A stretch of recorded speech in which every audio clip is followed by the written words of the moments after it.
Olá, meninos. Quem fala é Ana Paula Duarte, a professora de Biologia de vocês, professora de Biologia do segundo ano A e segundo ano C. Como é que vocês estão? Espero que bem, em isolamento social, cumprindo com todas as informações prestadas para que vocês não se exponham a este vírus. E desta forma, estando em casa, cumprindo essas necessidades, sanitárias, eu gostaria que vocês atualizassem também a atividade de vocês. Tem muito aluno com pendências e muitas pendências. Não deixe para cumprir com todas elas depois que o isolamento passar, que eu também espero que seja rápido, mas não é motivo para que vocês não cumpram as atividades. Lembrando que, de uma forma ou de outra, gente, vocês vão ter que fazer as atividades, agora ou depois. Ninguém vai ter nota sem ter feito nada, ok? Se não fez nada, não tem nota. Então, eu espero que vocês cumpram e atualizem as atividades. Eu preciso disso, mas vocês também precisam e muito mais, ok? Estou com saudade de vocês, tá? Estou com saudade, que isso passe logo, mas enquanto não passa, vamos à nossa aula de hoje, que a gente vai complementar a aula passada. E hoje a gente vai falar, continuaremos falando sobre fungos, mas hoje nós vamos falar sobre a importância ecológica desses seres, que montam um reino tão especial. Hoje a gente vai falar sobre alguns nichos ecológicos. O nicho dos saprófitas, que são fungos que são decompositores. Quem já ouviu falar assim, esses repórteres sensacionalistas que dizem assim, foi encontrado um corpo em alto estado de decomposição. Quando se diz isso, é porque esses fungos, que são saprófitas, já se instalaram junto com algumas bactérias que também são saprófitas para se alimentar dessa matéria orgânica, tá? A gente também tem um fungo parasita que causam doenças, são as micoses, em animais e plantas. Temos também os mutualistas, que todo mundo já sabe o que é um mutualista, a própria palavra já diz alguma coisa, que são seres que se agregam a outros para ajuda mútua, um ajuda o outro. Com troca obrigatória de benefícios com seres vivos de outras espécies. E também a gente vai ver os fungos predadores, que se alimentam de pequenos vermes e outros animais do solo. Um exemplo dos saprófitas, a gente tem o Penicillium spp. Parasita, a gente tem o Tinea, o spp. Temos o mutualistas, os micorrizas. Temos também o Arthrobotrys brochopaga, que é um predador. Aqui a gente tem algumas fotos dos saprófitas, que são seres que se alimentam de matéria orgânica morta e, como vocês podem ver, uma diversidade muito grande. Este fungo aqui é um dos mais comuns nas nossas casas, que eles se alimentam de frutas, no caso. Esse também. Esse aqui é o Penicillium, produtor da penicilina. Agora vamos para alguns fungos parasitas.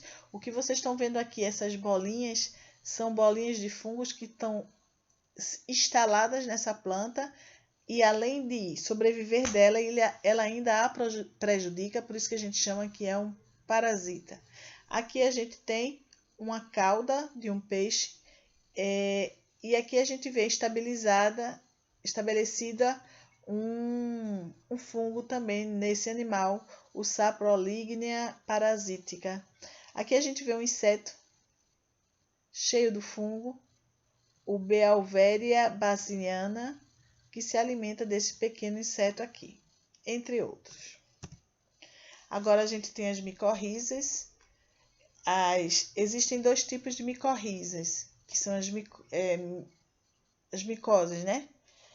Endomicorrizas, que são fungos que ficam dentro das células das raízes, e tem a ectomicorrizas, que são fungos que ficam entre as células das raízes ou fora delas. E aqui a gente está vendo essas micorrizas estabelecidas na raiz de uma planta. Se a planta se alimenta por essa raiz, estas micorrizas estabelecidas nela aumenta, como se ela aumentasse a raiz, aumentando a superfície de absorção de alimento. E aqui a gente tem um fungo, aumento da área de absorção de sais minerais. Na planta, ela forma matéria orgânica para o fungo, e o fungo aumenta a absorção de sais minerais da planta, e a planta devolve como matéria orgânica. A gente está vendo aqui que um ser ajuda o outro, e por isso que a gente vai dizer que isso é um mutualismo. Aqui a gente também tem outro mutualismo. Nesse caso, a gente tem os líquens, que eles se estabelecem com algas azuis ou algas verdes, uma associação onde o fungo protege fisicamente da umidade e sais minerais a alga, e a alga, em contrapartida, fornece ao fungo matéria orgânica. E aqui vocês têm vários representantes desta características de fungo. Os predadores, a gente está vendo aqui, ó.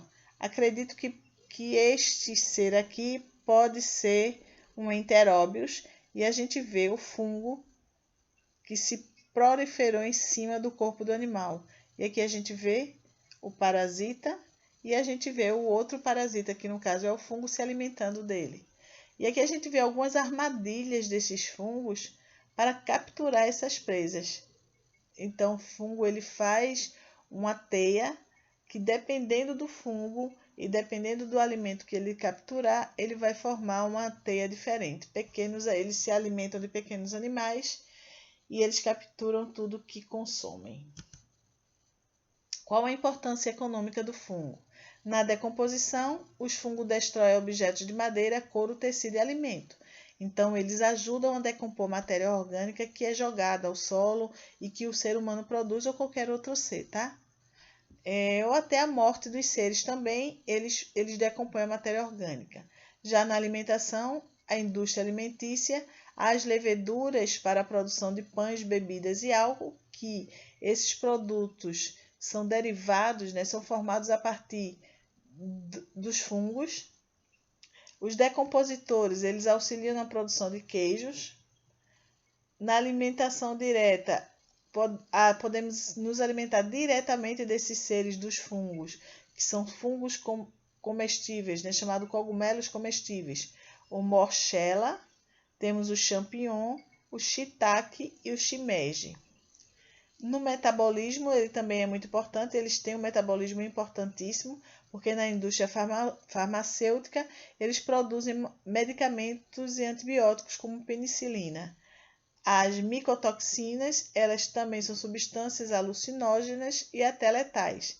Então, existem fungos que produzem substâncias que causam alucinações. Os parasitas têm o efeito negativo do parasita é que ele dá prejuízo na agricultura e nos animais também, com as micoses. O efeito positivo é que ele controla biologicamente alguns seres. E como ele controla? Desta forma. Se a gente olhar esse parasita, ele vai controlar a proliferação desse ser.